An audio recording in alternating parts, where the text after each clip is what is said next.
มาทุกคนมื้อนี้ก็สิพามาฟังเนาะสสลาวคนนี้เว้าฟังแนวคิดเห็นกันแบบใดก็สามารถคอมเมนต์กันเข้ามาได้พี่น้องไปชมคลิปนำกันพี่น้องขณะบรรดาสื่อออนไลน์ต่างๆนะเป็นแบบจักแนวใดมันแบบว่าเอกเทศใครอยากเว้ายังก็เว้าอยากโจมตีผู้ใดก็โจมอยากใจให้ป้ายซีผู้ใดก็ใส่ไปนะถึงแม้ถึงขันการนำผักหลัดขันสูงของพวกเขาก็เป็นเครื่องเป็นน่ะถือเขาโจมตีนะอันนี้มันเห็นให้เสียหน้าเสียตานะตัวนี้นะอยากเสนอกระทรวงเทคโนโลยีการสื่อสารเบิ่งขึ้นว่าสิคุ้มครองแนวใด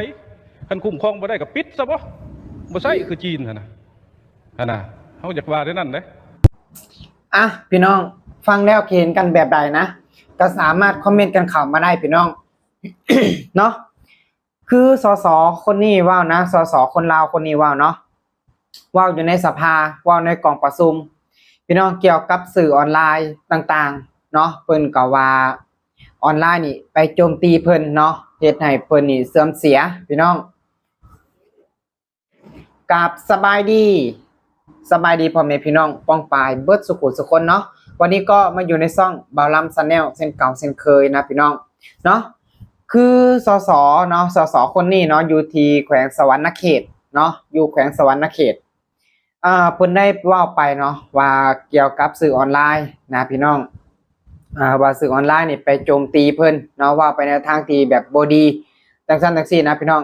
คืออยากว่าแบบนี้ก่อนว่าถ้าว่ามันดีบ่มีผู้ใดไปโจมตีเจ้าหรอกนะถ้าว่าเจ้าเฮ็ดตามกฎระเบียบตามกฎหมายพี่น้องบ่มีผู้ใดไปเว้าให้เจ้าถ้าว่าเจ้ามาพัฒนาบ้านเมืองนะพัฒนาบ้านเมืองให้มันคือบ้านเมืองคนอื่นนั่นล่ะบ่มีผู้ใดเว้าโจมตีเกี่ยวกับถนนหนทางถ้าถนนหนทางมันดีถ้าว่าปัวแปลงบัวระบัดนะซ่อมแปลงบอนใดที่ว่ามันเป็นดุมเป็นบ่อไปซ่อมแปลงให้มันดีขึ้นบ่มีผู้ใดเว้าถ้าว่าปฏิบัติตามกฎระเบียบตามอันนั้นต่างๆเนาะแบบบ่โกงแบบบ่โกงเอาง่ายๆซะบ่มีผู้ใดไปเว้าให้นะพี่น้องเนาะก็คือที่เพิ่นได้เว้านะพี่น้องว่าสื่อออนไลน์นี่มันเป็นจังไดแบบมาโจมตีเพิ่นเนาะว่าให้เพิ่นทั้งเสียหายพี่น้องว่าให้เพิ่นนี่เสียหายนะแล้วก็เพิ่นก็ได้ชี้แจงไปว่าเนาะถ้าว่าคุ้มครองบ่ได้นะคุ้มครองบ่ได้อ่ะก็คือให้ปิดไปเลยพี่น้องปิดสื่อออนไลน์ไปเลยแบบบ่ให้ประชาชนบ่ให้ผู้ใดนี่แบบได้ใช้สื่อออนไลน์เนาะบ่ให้ดินโซเชียลนะให้ปิดไปแบบจีนให้ปิดไปแบบพอเพิ่นหั่นล่ะนะเพราะว่าอันใดก็สิจีนอันใดก็สิจีนคุมื้อเนี่ยจีนจูงอยู่คุมื้อเนี่ยจีนจูงหลังอยู่คือจูงควายนี่ล่ะนะนั่นแหละพี่น้องคือบ่นำฟังแล้วก็ใจขึ้นคักนะใจขึ้นคักมันแบบบ่เป็นตาล่ะพี่น้องนะบ่ให้ประชาชนได้เว้าบ่ให้ประชาชนได้ออกสิทธิ์ออกเสียงคือประชาชนเนี่ยมีสิทธิ์ที่จะเว้ามีสิทธิ์ที่จะใช้เสียงมีสิทธิ์ที่จะออกความคิดความเห็นอันใดมันบ่เป็นตาอันใดมันบ่ดีบ่งามเขาก็เว้านะเอาคักๆนะ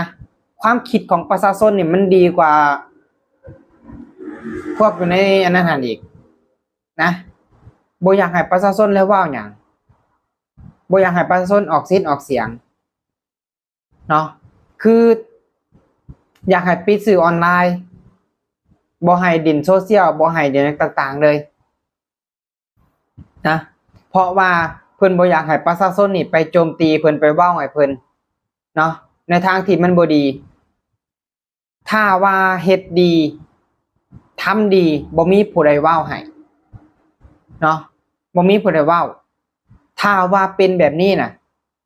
ประชาชนก็มีสิทธิ์ที่จะเว้าถ้าว่าเจ้าบ่ผิด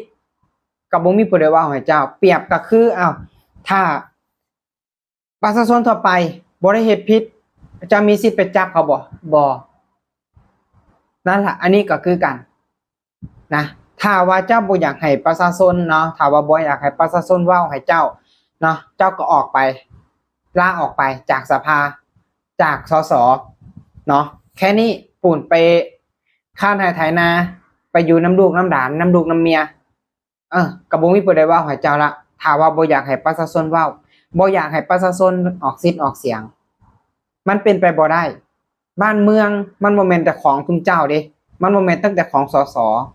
บ้านเมืองมันก็เป็นของประชาชนคือกันประชาชนเสียภาษีนะประชาชนก็ควรออกความคิดความเห็นอันใดมันบ่จบบ่งามเขาก็มีสิทธิ์ที่จะเว้าถ้าประชาชนว่าแล้วอันใดมันบ่นั่นจะกอกควรที่จะออกมาชี้แจงจุดนี้มันยังไปบ่ถึงเด้อถ้าสมมุติว่าซ่อมแปลงถนนจุดนั้นประชาชนแชร์ไปประชาชนเว้าจุดนี้มันยังบ่นั่นช่วงนี้มันหน้าฝนยังเฮ็ดบ่ได้หยังจะออกมาอธิบายไปมาเว้าไปแค่นี้ก็เว้าบ่ได้นี่แหละพี่น้องบ้านเมืองประเทศลาวโคตรเสียดายประเทศลาวนะมีคนในนั้นมาบริหารพี่น้องคืออันนี้บ่ล้ำกับบริวารให้กับบ่ล้ำกับบริวารใส่รัฐบาลนะบ่ล้ำจะว่าใส่สสกลุ่มเนี่ยนะว่าใส่สสกลุ่มเนี่ยกลุ่มที่แบบออกความคิดความเห็นนะเนี่ยนะอันนี้บ่ล้ำกับบริวารใส่ทั้งรัฐเนาะอันนี้กับบ่ล้ำกับบริวารนะว่าใส่สสคนเนี่ย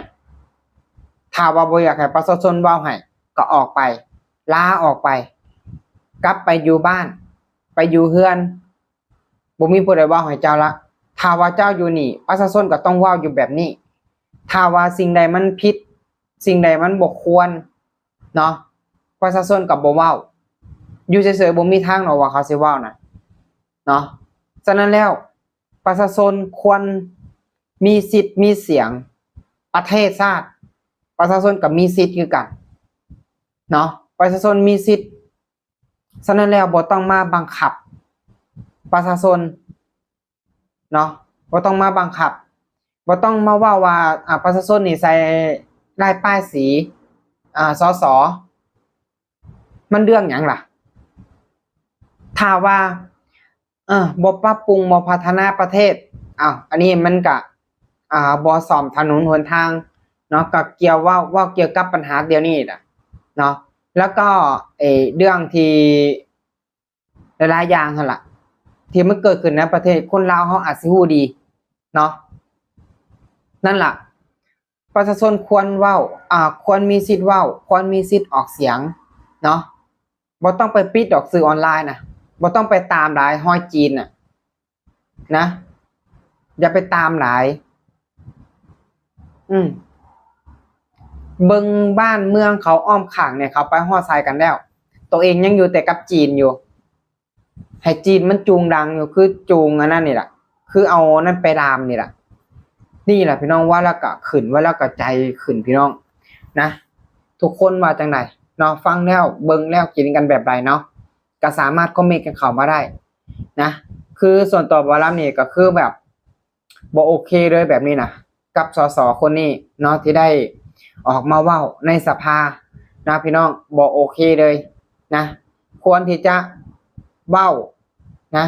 ควรที่จะเว้าในแบบเป็นกลางหรือว่าควรที่จะออกมาชี้แจงดีๆเมื่อสิออกมาปิดสื่อออนไลน์แบบบ่อยากให้ประชาชนเว้าบ่อยากให้ประชาชนโจมตีถ้าเจ้าอยู่ดีๆบ่มีไผไปโจมตีเจ้าหรอกนะอันนี้ก็ควรคิดควรพิจารณาตัวเองให้ดีเนาะขอฝากถึงน้ำแน่นะพี่น้องจังใดก็ขอบมุกขอบใจนะพี่น้องที่ติดตามรับชมคลิปเนาะสำหรับคลิปนี้บ่ล้ำก็จะขอฝากกับเพียงเท่านี้เด้อ